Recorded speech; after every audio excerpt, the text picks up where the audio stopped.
You searched how to buy shares of Caisse Regionale de Crédit Agricole Mutuel Brie Picardie.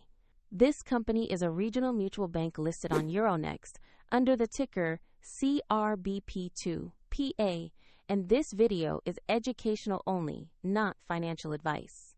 To buy shares, you need a broker, and we will use eToro as an example to show the process. After registering, you will need to verify your account, usually with an identity document, and add funds before you can place an order. Use the platform search field and enter the ticker CRBP2.PA to find the listing. Make sure the result shows the Euronext listing and the name matching Caisse Regionale de Crédit Agricole Mutuel Brie Picardie. On the asset page, check the company overview, the exchange, and the price chart to confirm this is the correct stock. Review the basic information and recent price history before proceeding.